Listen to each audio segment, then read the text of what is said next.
নমস্কার, এমসি একাডেমির পক্ষ থেকে তোমাদের সকলকে জানাই স্বাগত। আজকের ভিডিওতে আমি ডিএসসিসি 6 নিয়ে আলোচনা করব। তোমরা অনেকেই ডিএসসিসি 6 এরও সাজেশন আমার থেকে চেয়েছো, যারা সেমিস্টার 4-এ পড়ো, সেই রিলেটেড বিষয় নিয়ে আজকে আমরা আলোচনা করব। আজকের ভিডিওটা যদি তোমাদের ভালো লাগে তাহলে তোমরা অবশ্যই লাইক করো, কমেন্ট করো, শেয়ার করো, এবং journalism and mass communication related অনেক ভিডিও পেতে আমাদের এই চ্যানেলটা তোমরা অবশ্যই সাবস্ক্রাইব করো এবং পাশে থাকা বেল আইকনটা অবশ্যই ক্লিক করো। তাহলে চলো এক এক করে দেখে নিই যে কোন কোন প্রশ্নগুলো তোমরা গুরুত্ব সহকারে পড়ে যাবে। প্রথম যে প্রশ্নটা তোমরা পড়বে, discuss the emerging media ownership patterns in India with respect to cross media ownership. Do you think media conglomeration overrules all earlier media ownership patterns? এর বাংলাটা, ক্রস মিডিয়া মালিকানার পরিপ্রেক্ষিতে ভারতে গণমাধ্যম মালিকানার নতুন ধরন নিয়ে আলোচনা করো। তুমি কি মনে করো গণমাধ্যম কংগ্লোমারেশন পূর্বের গণমাধ্যম মালিকানার আঙ্গিকগুলিকে নস্যাৎ করেছে? তারপরের প্রশ্ন, advertisement is the live blood of news paper, but the flow of advertisement depends on the circulation of the newspaper. Elucidate the importance of coordination between advertisement department and circulation department of a newspaper organization. বিজ্ঞাপন হলো সংবাদপত্রের প্রাণবায়ু, কিন্তু কতটা পরিমাণ বিজ্ঞাপন আসবে তা নির্ভর করে সংবাদপত্রের প্রচার সংখ্যার ওপর। এই উক্তিটির সপক্ষে সংবাদপত্রের প্রচার ও বিজ্ঞাপন এই দুই দপ্তরের সমন্বয়ের প্রয়োজনীয়তা ব্যাখ্যা করো। আচ্ছা, তারপরের প্রশ্ন, explain the recent developments in media convergence. Explain. উপযুক্ত উদাহরণ সহ ভারতে সাম্প্রতিক সময়ে গণমাধ্যম কেন্দ্রীভবন ব্যাখ্যা করো। ওকে, তারপরের প্রশ্ন, do you think that the departments of newspaper are in the process of rapid change? Does advertisement department have any influence over editorial department? Explain. কি বলেছে, তুমি কি মনে করো যে সংবাদপত্রের বিভাগগুলি দ্রুত পরিবর্তনের সম্মুখীন? সম্পাদকীয় বিভাগ কি কোনোভাবে বিজ্ঞাপন বিভাগের দ্বারা প্রভাবিত? ব্যাখ্যা করো। আচ্ছা, তারপরের প্রশ্ন, can the Prasar Bharati act really ensure the autonomy of Doordarshan and Akashvani? Analysis. বলছে যে প্রসার ভারতী আইন কি সত্যি দূরদর্শন এবং আকাশবাণীর স্নায়ত্তশাসন নিশ্চিত করতে পারে?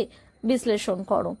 আচ্ছা, তারপরের প্রশ্ন, do you think that growth of FDI in media market will facilitate government's influence in content regulations?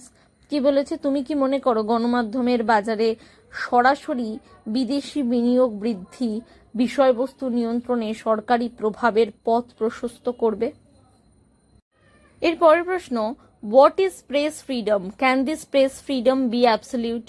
Do you present laws restrict this freedom? Answer with arguments. কি বলেছে যে সংবাদপত্রের স্বাধীনতা কি, এই স্বাধীনতা কি অবাধ হতে পারে? সংবাদপত্র সংক্রান্ত আইনগুলি কি এই স্বাধীনতাকে ব্যাখ্যা করে? যুক্তিসহ উত্তর দাও। আচ্ছা, তারপরের প্রশ্ন, do you think that contempt of court act can put hindrances or the operations of the independent press? Discuss referring the provision of the act with suitable examples. কি বলছে যে তুমি কি মনে করো আদালত অবমাননা আইনটি স্বাধীন সংবাদপত্রের কার্যধারার বাধা সৃষ্টি করে? আইনটির ধারা এবং যথাযথ উদাহরণ উল্লেখ করে আলোচনা করো। তারপরের প্রশ্ন, copyright infringement is a regular phenomenon in contemporary media business. Considering the above statement, discuss the provisions of Copyright Act and its amendments. মানে বর্তমান গণমাধ্যম ব্যবসায় গ্রন্থসত্ব বিধি ভাঙা একটি নিয়মিত ঘটনা হয়ে দাঁড়িয়েছে। উক্তিটির আলোকে গ্রন্থসত্ব বিধির ব্যবস্থাগুলি সম্পর্কে আলোচনা করো। তারপরের প্রশ্ন, do you think freedom of information can be ensured with right to information act? Discuss the condition of freedom of press in contemporary India.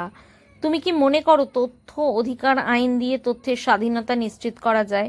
সমসাময়িক ভারতে সংবাদপত্রের স্বাধীনতার বিষয়টি আলোচনা করো। তারপরের প্রশ্ন, how the press council of India can influence the practice of ethical news reporting. What is your proposition for strengthening the role of the Press Council of India for that purpose?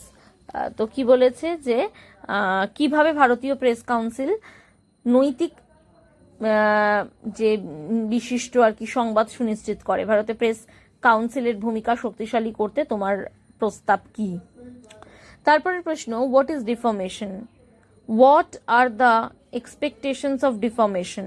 How can a journalist evade defamation while writing a report? কি বলেছে যে মানহানি কি, মানহানির ব্যতিক্রম কি, প্রতিবেদন লেখার সময় কিভাবে একজন সাংবাদিক মানহানিকর বা মানহানির হাত থেকে বাঁচাতে পারেন। আচ্ছা, তারপরের প্রশ্ন, briefly discuss the major recommendations of the first and second press commission. প্রথম ও দ্বিতীয় প্রেস কমিশনের মূল সুপারিশগুলি সংক্ষেপে আলোচনা করো। তারপরের প্রশ্ন, what does official secret act stand as an impediment to the freedom of press? Give reason to your answer. সরকারি গোপনীয়তা আইন কি প্রচার মাধ্যমের স্বাধীনতা ক্ষেত্রে অন্তরায় হয়ে দাঁড়ায়?